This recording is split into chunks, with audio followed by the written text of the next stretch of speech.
Hi, welcome, Neil.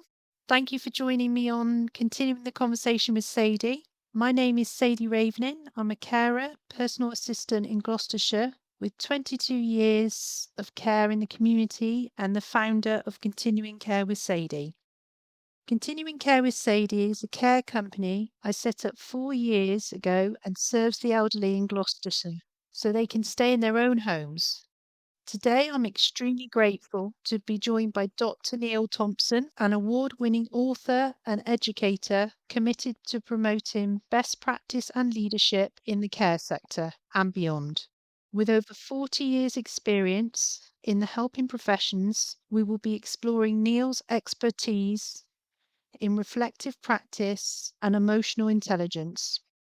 So, to start off with, anyone who listens to my podcast will know I always start off with foundations and values. So, we're going to be looking at reflective practice. And I just wanted to ask you, Neil, for those new to the concept, how would you define reflective practice in the context of social care? Yeah, that's a great question to start with. In my work, I've come up with two definitions of reflective practice. One formal, one not so formal. The formal one goes something like this, that reflective practice is intelligent, well informed, well thought out practice rooted in professional knowledge, skills, and values. The other definition that I like to use as well, which I think helps to get the point across, is quite simply this: you've got a brain, use it. And I came up with that definition because what I found were so many people were just sort of rushing around at 90 miles an hour, Yeah, just doing things more or less on automatic pilot. Uh, Intelligent people very often, but just not using their intelligence, not thinking things through. And I suppose very true. that's a good way of looking at reflective practice. It's about thinking things through, using your knowledge, your skills, your values. And yeah, you've got a brain, use it. As simple as that. Very true. Very true. I have actually heard that before, and it's funny now I'm an adult, I'm sort of revisiting these things. It's almost psycholytic. The next question was, Neil, why do you think reflection is so often overlooked or undervalued in frontline care roles? Well, I think it's a combination of factors. I suppose for me, the two most significant ones would be, first of all, there's a common assumption that to do reflective practice, you need a lot of spare time, that you need to be sort of sitting around Mm, thinking carefully about stuff all the time, and people just assume, well, I'm too busy to do that sort of thing, so they don't involve it in very their true. working day, and it's a complete myth. It's a fallacy that reflective practice doesn't have to take up a lot of your time, and I would actually argue that it will save you time. Because if you're just on automatic pilot, as I was saying a moment ago, then you're not going to be anywhere near as effective as if you're actually using your knowledge, skills, and values. You'll be a much more effective worker or carer if you're using reflective practice. So I think that myth, that idea, I'm too busy to do reflective practice is one of the reasons why it's not more widely used and more widely appreciated. I think another reason is that so often people rely on habit. People tend to do things just, it's what I did yesterday, so it's what I'll do today, and I'll Yeah. probably do the same tomorrow. So often, the power of habit pushes reflective practice into the corner, as it were. It marginalizes the role of reflective practice. So I think we have to recognize, of course, that habits are a useful thing. If we didn't have habits, if we just had to think through every single thing we do, then of course we just wouldn't be able to cope. So habits are not necessarily a bad thing. What's a bad Yeah. thing is over reliance on habits, where you're Yes. doing everything based on habit. So what we need really is a mixture, a blend of habits to a certain extent to sort of simplify life, but also to include reflective practice. So we're not just becoming sort of victims to habit, just our lives ruled by unthinking habits. So I think that's another very common reason why reflective practice is not as fully valued and used as it should be. Yeah, that's brilliant. And you make me think about reflection in action, sort of as a practice there with what you're saying. So we're always reflecting, we're always doing. Um, can you share a moment, Neil, from your own work or writing where reflection shifted something important for you or somebody else? Yeah, I could probably spend the next 2 hours giving you examples of this, but I'm sure that's not what you Just one. want. Just one will do, yes. I think perhaps the most significant thing comes from my interest in the significance of loss and grief. I'm a firm believer that in social work and social care, you're never far away from loss and grief Yeah, issues. But unfortunately, I think very true. there's this sort of stereotype that grief is a reaction to death, to bereavement, in effect. And it's much more than that. Grief is a reaction to any major loss. Mm, And so I've been training and teaching people now for literally decades that if they're working in social work or social care, then they need to be tuned in to issues around loss and grief, and not just to think in terms of death and bereavement, but any major significant loss. hmm. And so what I've seen is this being sort of a light bulb moment for people. I've seen it in two different contexts. I've actually seen it in my days as a practitioner, where I've been, say, working with somebody who is really struggling with issues in their life. And I can see that those issues are related to a significant loss or Yeah, more than one significant loss, but they haven't been making that connection. They just feel terrible. They just feel so distressed and so uncertain, and they're not sure why. And so somebody like me coming along and saying, well, it sounds to me as though you're grieving, as though you had a significant loss, and that's what you're yeah, feeling. And as I say, that can be a significant light bulb moment for people when they realize they're not going mad absolutely. after all. Yeah, That what they're going through makes sense once they understand it as a grief reaction. And that's been, a source of considerable job satisfaction for me many, many times, helping people feel so much better, so much more yeah, secure, knowing what's happening to them is basically a grief reaction. But I've yeah. also seen this in another context in working with students and with running training courses with people in social work and social care, where I've made a similar point. In fact, just a couple of weeks ago, I was teaching a group of students, and at the end of the session, I asked, well, what have you got out of today? What are the significant issues from this Yeah, your session that why. will stay with you?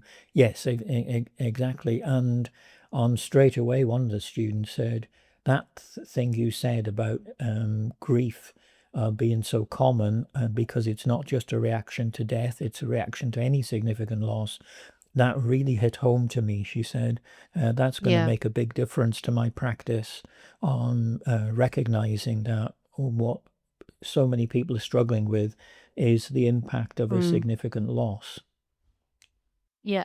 And also on the back end of that is isolation and loneliness, which is a big issue in this country right now. Um, when they have suffered grief and loss. But yeah, it's a good point. How do you see the relationship between reflective practice and emotional safety for both carers and those they support? Yeah. That's a good question, a good point. I think for me, what we need to understand is when we talk about reflective practice, That includes emotional issues as well. We tend to think of reflection as thinking. If somebody says to you, I need to reflect on that for a moment before I can reply, then we tend to associate that with thinking. But and of course that's Mm, perfectly legitimate. There isn't a problem with that. But it isn't just that. When we're talking about reflecting, we're also involved in thinking and yeah, feeling. So there's an emotional dimension to reflective practice. yeah, And for me, a key part of this is being able to link head and heart, as I like to yeah, put it. So a really good reflective practitioner is somebody who will not just think through the issues, but also tune in to what yeah. are the emotional issues here? How are feelings playing a part in this situation, whether those feelings are helpful in some way or those feelings are, in a sense, part of the problem. And either way, they need to be recognized and addressed. So So it's about ultimately, moving. Sorry, I was just sorry, going to Neil. say I was just going to say it's about moving away from the idea that reflective practice is just about thinking. It's about thinking and feeling, and then the practice bit is then linking that both of them to doing, thinking, feeling, Yeah, and doing. I'm so sorry to interrupt you. I just got a little bit passionate because I thought, oh yes, this is what we practice as professional carers in the private sector, and that is holistic practice. It's the whole, not the singular. So yeah, sorry about that. I'm very passionate, so I do sometimes do that. I didn't mean to interrupt you because you were on a roll there. What myths or misunderstandings do you often encounter around reflection or emotional intelligence in care settings? Well, I think in terms of reflective practice, I'd want to go back to something I mentioned before, this idea of I'm too busy to do reflective practice. I've just got to get on with my work. I think that's a dangerous myth or misconception, but it's very very common. I come across it all the time when people are dismissing the idea, and to me, it shows a lack of understanding of what reflective practice is or what it's all about.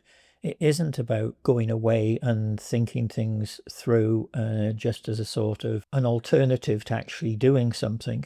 It should be the basis of doing Yeah. something, as I say, rooted in our professional knowledge, skills, and values. And it'll save us time, it'll save us energy if we are thinking, planning, reflecting, learning, are doing things in an intelligent, well-informed way. That's going to Yeah. be much more effective and save a lot of time, effort, and energy compared with just doing things in a routine, autopilot way. What you've said is brilliant. And it just made me want to ask you something else, which is, do you think that sometimes people avoid reflection because of fear? It might bring up something that they've not explored themselves, make them look into something they don't want to look at. Could that be a possibility as well? Yep, I think that could well be an issue, and probably often is, because for me, I think a key part of reflective practice is self-awareness. Yeah. Being sort of tuned in what I've written about this, and in my teaching and my training, what I've talked about is there are two sides to self-awareness. One is being aware of what impact are you having on other people. How are you coming Yes. across, in a sense? Is that helpful or harmful? On training courses, for example, I would joke about this and say something like, if small children run away when you enter the room, then it's telling you something about how you're coming across. You've got to Mm, think about, what impact are you having on other people? So that's one side of self-awareness. The other side is, what impact is the situation you're in having on you? How's it making you feel? So that's the like link, that. I think, Yeah. with Because with it's not the one way.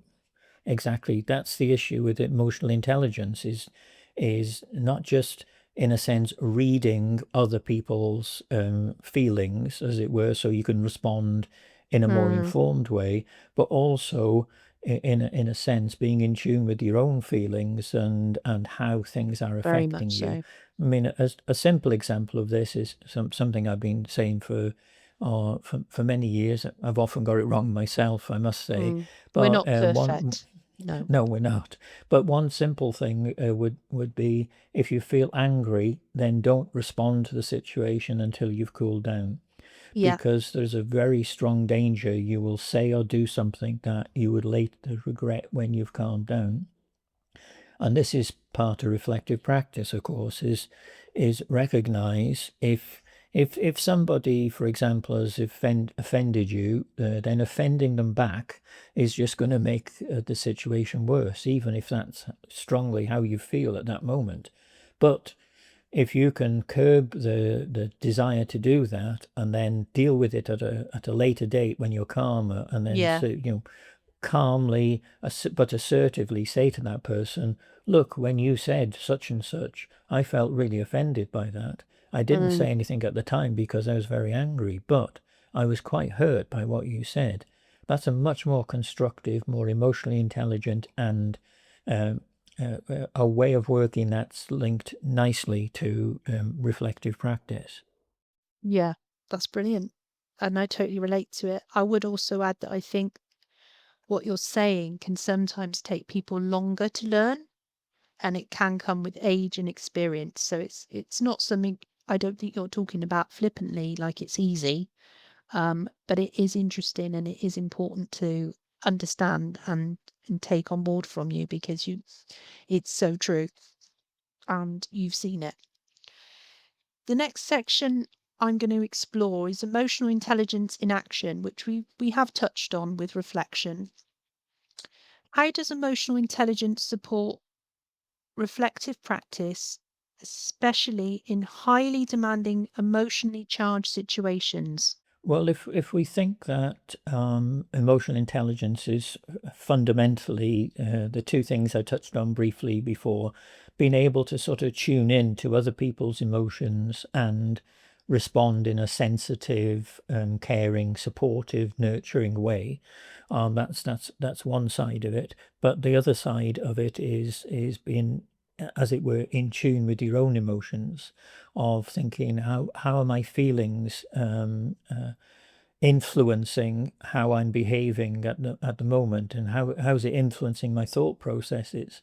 And so all that is really, really helpful when it comes to reflective practice. That the more you are able Yeah, to, as it were, function, as it were, with that degree of emotional awareness, then it puts you in a strong mm, position to be able to analyze the situations you're in, to think about what's happening here, what do I need to do, what are the issues I need to consider, that sort of thing when it comes to reflection in action, and also other forms of reflection where you can perhaps either think back to a situation you've been in, what you can learn from it, or think about an yeah. upcoming situation to prepare for it. So, yeah, I see strong links between emotional intelligence and reflective practice, certainly. I also feel like this isn't just something in social care, this is in our lives every day, our relationships with people. So I think everyone can apply this. What are some common emotional blind spots you've seen in care teams, and how can reflection help uncover them? Yeah, I suppose the first thing I'd say is to go back to the grief issue again. Is I think that there can be some emotional blind spots there where Mm, people just don't tune in to the fact that somebody is grieving, that they whether that's a death related loss or one of these other types of loss I mentioned before. It's the same process. I think that some people are extremely good at picking up sort of indicators, if you like, subtle yeah, they're very nuances. empathetic. Yes. I mean, some people, of course, will express their grief very openly. They'll cry, they'll talk openly about their grief. But a lot of people, they won't do that. You wouldn't necessarily know they were grieving if they didn't tell you, or you didn't know by some other means. But there are subtle ways of picking up on when somebody is grieving. You sort of learn to tune in to signs of grief and then be able to approach those issues sort of sensitively and tactfully, and then be supportive and nurturing in what you do. But the other thing I'd say is around non-verbal communication, more broadly, not just about grief, but about other issues. This is something that has been a bit of a hobby horse of mine for literally decades. I have come across some people in the care sector who are excellent at picking up on non-verbal signals, Mm. and Body language. yes, body language, giving off their own body language Mm. appropriately as well, that they know how to recognize subtle cues in other people, and they know how to communicate non-verbally in appropriate ways. But unfortunately, Yeah. I've also come across people at the other end of the spectrum who seem to be clueless as far as this is concerned. They have so much relevant information, so much useful uh, uh, by way of insight right in front of them, and they're just not seeing it. They're just not picking it up. And likewise, they're just not tuned in to how their body language is coming across. I've come across people who are just not listening, and their body language is basically almost shouting, "I'm not listening, I'm not interested." And that's not a good idea in any interaction with people, but in a care setting, that's particularly inappropriate, I think. Could you just provide me, myself, and my viewers a practical example of where you've seen that within a care team and how reflection has maybe helped them resolve that? Well, I think as a first of all, as a positive example, I used to work in a team where there was one particular member of that team where she had some sort of radar. Basically, she could pick up when somebody was struggling, the slightest Mm. hint that they were having a bad day, and she would head straight for the kettle and make a brew and be very supportive. She was very, very skilled at picking up very subtle cues. But at the other extreme, I've been involved in situations where say I've done a joint visit with a colleague, or perhaps in the days when I supervise students on placement, where their body language is just not helpful. It's understandable that sometimes people could be nervous in a Mm. particular situation, but if what's coming across strongly is how nervous they are, then that's what other people will pick up. They will pick up the nervousness, Yeah. not what the person is trying to say nervously. And this has been a big part of my work over the years, of trying to help people to, in a sense, learn how to control what their body is saying. Yeah. You They can, almost need to recognize what their body's doing, though, don't they? Because sometimes exactly. they might not even be aware that the Yeah, yeah, shoulders are raised, yeah, there's tension in the body. So I'm assuming that's what you mean by using reflection to yeah. become uh, self-aware. Exactly, it's self-awareness. Exactly, it's self-awareness, and I think for me a key part of this as well is practicing in a sense. That I've trained people for, well, literally decades to, Mm. for example, you can just watch TV programs. You can watch, it could be a drama, a soap opera, it could be a movie or whatever, and uh, don't You see it. yeah, don't pay so much attention to what's being said. Pay attention to what the Yeah. body is saying.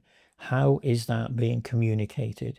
Often people don't realize it's about body language. People will say things like, "Well, I just intuitively knew there was something wrong," as if it's some Yeah. sort of magical process. And so I've been training people say, no, it's not about, some instinct or intuition. You're reading body language, but you don't realize you're doing it. And that's the reflective practice then, is that's about being Yeah. aware of what are It's you picking up on seeing the cues. exactly, Yeah. and what And the cues are you markers. giving. Yeah. In your experience, what helps carers move from reactive responses to more reflective ones, especially when time and energy are limited? So, if you can try and just give us a very sort of practical example, that would really help.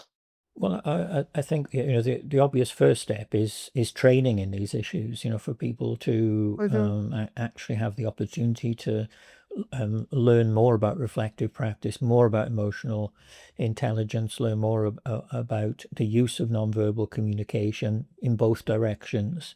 But I think in addition to that, there are issues around our organizational culture and leadership.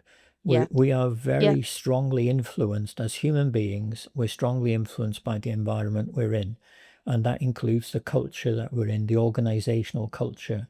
And cultures are basically a set of habits, a set of unwritten rules, taken for granted Yeah. assumptions.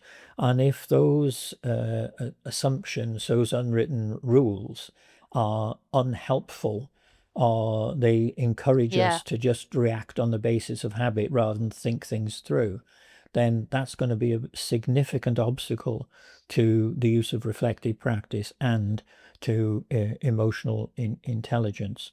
Now, one of the obstacles here, I think, is that a lot of people seem to think that cultures are written in stone, that it's just the way they are and you can't do anything about them. But that's simply not true. As I see it, this is a role for leaders in any organization. A key role for a leader is to shape the culture. Because if you think that cultures are sets of habits, they don't have a mind of their own. They can't answer back. It's just a case of recognizing what those habits are and changing them. And that's a key role for me for leaders.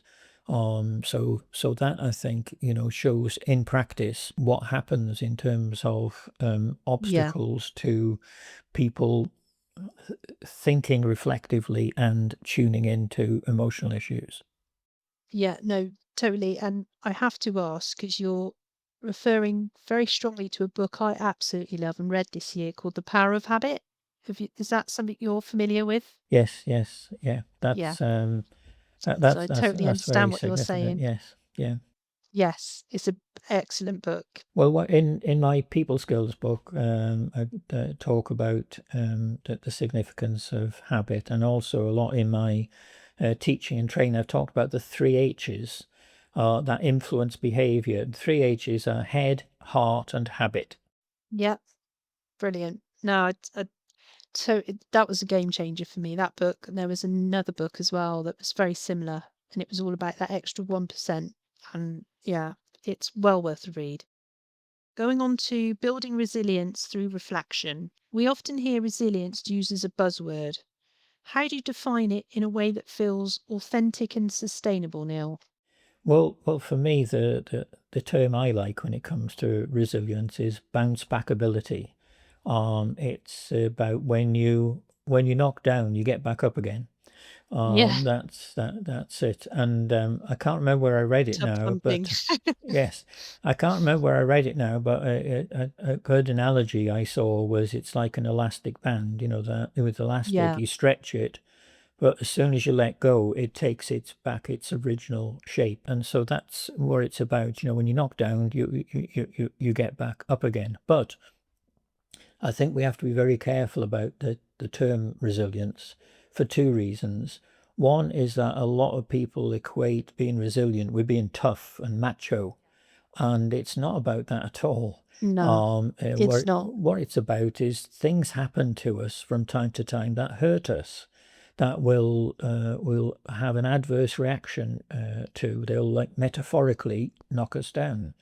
And Yeah, and if we're not careful, we can stay down, and then life gets worse, and it makes us more vulnerable to other things going wrong.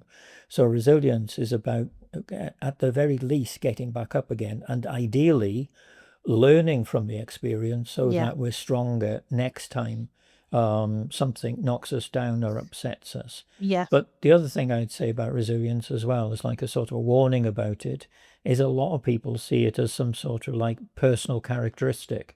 So if somebody's struggling with resilience, then it's seen as some sort of like character defect. a weakness, and that's a gross oversimplification of some Yeah. very complex Yeah, issues. it is. Well, resilience has a lot to do with the culture, how supportive people are, and a whole range of other factors. It's not just a simple thing of you're either resilient or you're not. It's way more complex than that. So from my experience, I would definitely go on from what you're saying, and I would say resilience is something you build over time. And what I can't speak for all schools, but certainly my children's school, they have something called PSHE, which is about letting mistakes or whatever's happened shape you rather than destroy you. And it's not, they don't even use the word mistake. It's an opportunity to do better. So I find that really helpful, especially as they're teaching it now in schools. And it allows children to build resilience and not expect them to be like that straight out the gate. And that is really good for the future of our communities and our population, the way we live, I think. Yeah, very much so. I would support that approach. Yeah, resilience is really important as I say, we don't oversimplify it and think of it in terms that are unhelpful. Yeah, definitely. I just think it's really important to see it like you just explained it. What role does reflective practice play in preventing burnout or emotional fatigue in care work? I think this is another important issue. I think one thing would be, of course, to go back to what I've already emphasized is the significance of self-awareness, being able to tune in to emotional issues. Um, it's unfortunate that for many people, they seem to think that feelings are somehow something to be ashamed of, something to play down, and so many people, especially men, I must say, like to think of Mm, themselves as being very rational, and yeah. as if having feelings or being affected by emotions is letting yourself down in some way. So we're back to this idea of being tough and macho, which I think is highly problematic. So it's about being able to tune into feelings, issues, and realize just how significant they are. If you think, for example, about how decisions are made, we like to think that decisions are made on a rational basis, a logical Yeah. basis, and of course there's elements of rationality and logic in there, but we're deluding ourselves if we think that emotion doesn't play a part in making decisions, whether it's simple day-to-day decisions or major, highly significant decisions.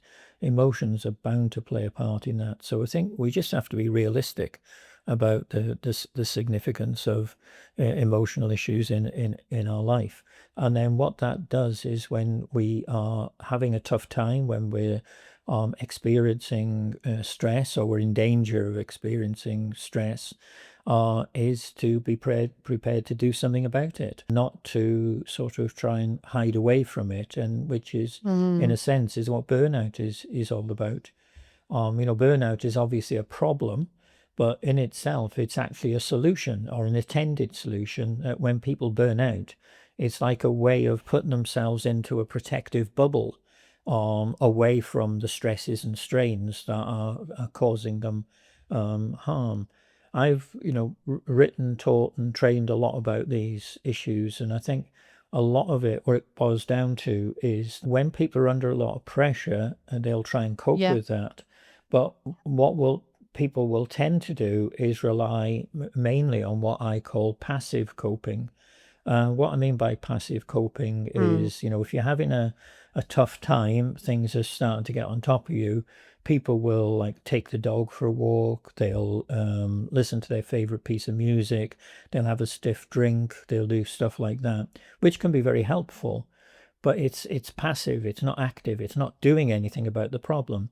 So active coping is needed as well. And active coping means using reflective practice to think, where are these stresses and strains coming from? What is it that is causing me to feel so bad? And what can I do about it? And hope, and importantly, who can help me with this? Where can I get support? Yeah. So these things are really important. So just as an add-on to everything you've just said, which is really, really important to take on board, I I find for myself as a, practicing care worker that it's all about boundaries for me. You know, the minute I allow someone to overstep a boundary with me, or I allow myself to overgive, because a lot of us are empaths. We're here because we want to help people. Yourself included. When we don't have those boundaries, which we can only put in place when we are truly reflective and self-aware, that's when we creep into this emotional fatigue and burnout. So for me, it's about, as you get older, putting these things in place to prevent it happening, finding your own path, your lane, and doing whatever it is you have to do to help yourself do that. What do you think about that, Neil? I would fully agree with that. One of the things I've been teaching and training about for many years now is the idea that when you work in the care sector, then what you have to recognize is that the people you are supporting will have problems, but they're their problems, not yours. Your problem is, how do I help these people with their problem? If that makes sense. Because if you Yeah, yeah, start, yeah. if you work with X number of people who've all got problems, and you allow their problems to become your problems, then before long you're going to drown in all these problems. You're going to go under, and that's no good to you, and it's no good to them. So what you have to do is be able to, like you say, have those boundaries, and there's a clear Yeah, boundary to, in my mind, between, yes, I can see you've got a problem, and yes, I'm happy to help you with your problem as yeah, best I can, but your problem remains your problem. It doesn't become mine. For me, it's like the key distinction between empathy and sympathy. Empathy means you're able to recognize other people's feelings and hopefully respond sensitively to them, but you don't yeah, necessarily feel those feelings, which is what we tend to mean by sympathy. Sympathy means having the same feelings as somebody else. So if they're sad, you're sad. If they're angry, you're angry. mm, Now, in a care setting, you can't do that, because if you take on board other people's negative emotions, then you will very quickly burn out. So again, you're right, it's about boundaries. And that's a key boundary between empathy and sympathy. I can see that I you're do want. struggling. I just wanted to say, I can Yeah, see you're struggling and I want to help you, but I'm not going to take on board the same feelings you're having, because I can't afford to, that my own mental health yeah. would suffer. That's how it should be. So yeah, boundaries. I would like to say that if anyone's listening and they want to go into care and they're thinking, "Oh, I can't do it. I take on people's feelings." I do want to actually say, with support from you, Neil, that this is a skill that takes time to learn, and the fact that you even care is a really great start. Yeah, yeah. It's not Yeah. something you can do overnight. It's about, in a No. sense, weaning yourself off it. And for me, a key term here is professionalism. Yes, Because which is I've what we're it, talking about. yeah, if a friend or a relative of mine, somebody I'm very close to, is hurting, then the chances are I'm going to be hurting too, because that's how life works. But when you're in a professional context, you're working with 5, 10, 15, or whatever many people, it's Mm, not realistic to be able to do that. no, And so it can be helpful to keep in mind these boundaries, as you rightly say, between empathy thank and you. sympathy, between what's someone else's problem and what's your problem. And That's great. it can be developed. Most people in the care sector manage to develop it, but you're right, 100% correct. It takes time. It won't happen overnight. No, no, thank you for that. And that helps a lot of us, because I think care work is not always seen as professional, but actually when it's done to a high level, it is. Are there any rituals questions or tools you recommend for carers to build reflective resilience day to day? I'm a firm believer in the importance of tools. I think tools are a good bridge between theory and practice. And because of that, I actually wrote a book called Effective Problem Solving, which has actually got Hmm. 101 different tools in. Some that are quite well known, some that are not so well known, and a lot that I invented myself through years of practice and teaching and training and so on. Yeah. And so most, if not all of those tools can be useful in getting you to think about issues, tuning in to different things. Just as an example, one of those tools is what's known as embedded whys. Why, as in the question, why are you doing that? Why is this happening? Yeah. Yeah, Going so back to your why. Very, very yeah, important. so it's like Russian dolls in a sense. So you might start thinking, I'm not happy with this situation. Why am I unhappy? Well, I'm unhappy because of this. Well, why am I unhappy about that? And what is it about that that's causing me concern? Then that might link into something else. And then you think, well, Mm. why is that an issue? And that's what I mean by the sort of Russian dolls analogy, that every time you ask why, you find another why question there. In terms of developing reflective practice, that can be very useful. For example, if somebody's hostile towards you, well, why are they being hostile? Yeah. There's not going to be a simple answer. You're going to have to No. like dig deeper into the reasons, and that's the Russian dolls. You then go, well, I think, is it because of this? Well, why is that? And you just go, each time you ask why, you get a bit closer to the answer. I love as well the fact that you've just used the Russian dolls as an example, because again, this backs up my point that I'm making about how a lot of these skills take a long time to build up, because it is so complex and it takes a lot of inner hard work to get to that point in yourself. So until you do it through your own hard work, it's going to be very hard to help others. So I I want to get that across as well, because somebody else listening might think I can't do this, but you can. You've just got to ask your why, like you said, and really look hard inside and not always look for external factors for answers. Yeah, yeah, very much so. And can I also say there as well that what this means is why working in social care is so important and so valuable, because it is an important profession. It's not something that anybody who can walk in off the street can do. It takes a certain type of person who's prepared to learn, a Yeah, person who's prepared to grow as a person, not just learn how to do this and how to do that, but learn about being a caring, nurturing, empowering human being. And like you yeah, rightly say, absolutely. it's not an overnight thing. It takes time, but it makes you a better person, basically. And it means you're doing a really important job to make our society a humane, caring society. Yes, yeah, absolutely. How can leaders in care settings model reflective practice in a way that feels safe and not performative? I think for me, the most important issue there is not rushing, because rushing is bad news. Mm. It's quite a problem, and a lot of people don't realize this. Again, it's a self-awareness issue to a certain Yes. extent, because yes, I recognize that working in social care is it's hard work, it's pressurized work. There's a lot to do, a lot of challenges. It can be quite demanding, and so on and so forth.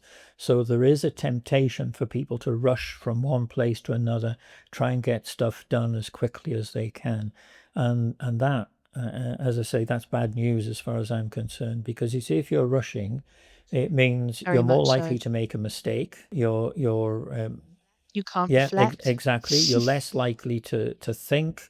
You're less likely to tune into the feelings involved. You can lose sight of your values, your personal and your professional Yeah. values.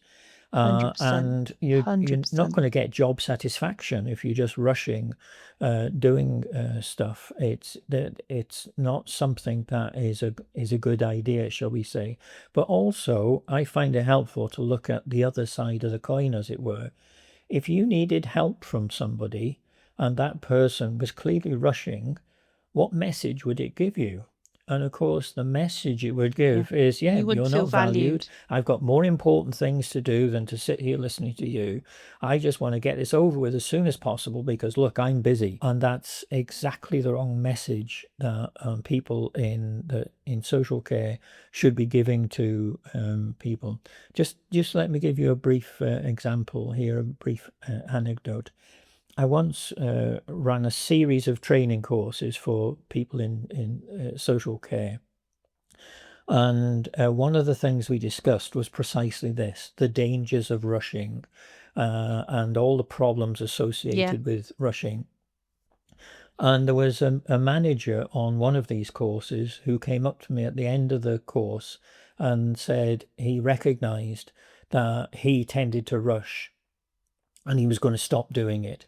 He'd got that lesson from the course. Now, a couple of weeks later, I was back at the same venue running the same course with a different group of staff. And before the course started, one of the participants, a young woman, came to me and she said, Neil, I want to thank you for the last time you ran this course, which puzzled me really because she wasn't on that course. She was on this one. I said, I'm sorry, I'm not sure what you mean. And she said, my manager was on that course, and we used to think he was a dreadful manager because he never listened. He was always rushing from one thing to another.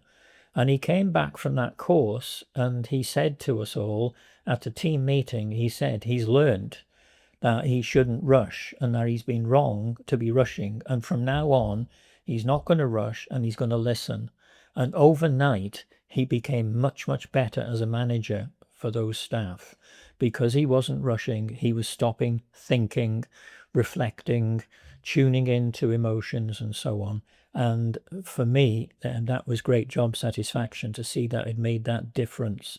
So when it comes to uh, uh, the what's really helpful in terms of promoting reflective, emotionally intelligent practice, then I think it's everyone, managers and staff, need to learn not to rush. Don't hang around, don't waste time by all means, but don't go to the other extreme and rush because that does more harm than good. I think as well as, I mean, it's excellent that you were able to reshape the manager's way of thinking to create better care within that environment. But I work in home care, and I know from past experiences, and this isn't all care companies, by the way. When I was employed, there was a high demand for getting as many clients on your list as possible with very little travel time. And that resulted in exactly what you're talking about, rushing. And it's not because the care workers didn't care or wanted to get rid of them quickly. It was the pressures that were put on them by management. And it resulted in everything you've just said. And I know that the private sector of private professional carers is just booming because we set our own rota, we put in our own travel time, and it creates everything you're talking about when things are done right. You're not rushing, you get time to reflect, you have self awareness, you're professional. I just want to mention that because I think it's such an important point to everything we've talked about today because it gives people time to learn these skills and develop themselves and use the tools that you've been on about. Yeah, I'm really glad you said that. I think that's really important, very wise, and it's good to hear that things have changed or are changing, because it's been something for many years I've been concerned about seeing people, yeah, people rushing about and not recognizing that they're potentially doing more harm than good. Yeah. But they feel it. But it goes back to reflective practice. They feel it, but they don't know what to do about it. So we provide another outlet for people to say, well, look, here's what you could do. You could empower yourself doing it this way. And it gives the elderly, our ever-growing population, another opportunity to explore. A lot of people don't even know we're out there. So it enhances the whole social care system. Very much so. Yeah, yeah, that's great. If you could offer one reflective question for carers to carry with them into their day, what would it be, Neil? I suppose the most important thing would be to keep asking yourself, what is your role? And the reason I say this is because where things go wrong, and in my role over the years, I've often been involved in sort of investigating or addressing situations that have gone tragically wrong. And so often, what it's about is people have lost sight of their role. Why am I here? What part am I playing in this person or this family's life? And to be crystal clear about that from start to finish, and so on. If we lose sight of that, we're in difficulties basically, and it's a good basis for both reflective practice and emotionally intelligent practice as well, is to not lose sight of why am I here? What is my role in this situation? Yeah, that would be the main thing for me. And I think as well, we've already explored this, so I won't elaborate, but boundaries and having them right from the get-go so nobody's confused. We all start as we mean to go on, I think is a great forward way of thinking about that. If there's one piece of advice or encouragement for carers who feel emotionally stretched, what would this be? I just wondered if we could get your final thoughts on that. Can I mention two things because I can't really get down to one. One would be to not lose sight of our values. Our values are what motivate us. They're what sustain us through our difficulties. And values are such an important part of good, Mm, caring, effective practice in in mm, in social care. So remember always what your values are, what brought you into this type of work, what motivates you, what sustains you, and so on. And linked to that, I suppose the other thing is support. We all need support. None of this macho nonsense about I'm tough, I don't need support, I can cope through anything. Support is essential for everybody. And interestingly, what I've learned as well is giving support is actually a good way of feeling supported. So it should go both ways, giving and receiving support. If you need support, don't be afraid to ask for it. It's not a sign of weakness, it's a sign of maturity. It's a sign of being a sensible person and a safe person, someone who can keep themselves safe. So give and yeah. receive support, and don't lose sight of your values. They're so important in keeping us going. Yeah, that's brilliant. So the three main points I think we revisited quite a lot here are reflective practice in action, a empathetic look at the differences between empathy and sympathy, but having boundaries in place so that we don't live, work and breathe other people's problems and emotions. We know how to cut ourselves off so we can be effective in our practice. And also the fact that we work in an industry that is very demanding and we need to slow down, take the time to reflect and internalize what's going on so that we can be a better person, a better carer, a better practitioner, part of a huge social care system that involves many efficient cogs, and we've got to keep them all going so that we can provide a high level of professional care for an ever growing population that's just living longer. I hope you have all learned as much as I have about reflective practice and emotional intelligence and how we can apply this into our everyday experience. It's been a privilege to talk to you today, Neil, and explore and unpick all the aspects of reflective practice. As we have discovered today, reflection isn't just a professional tool, it's a way of protecting our humanity, staying connected to our values, even when things feel overwhelming. It's about pausing, noticing, and responding with emotional intelligence, a message I will carry forward every day, as I hope you will too. Until next time, take care of yourselves, each other, and remember reflection isn't a luxury, it's a lifeline.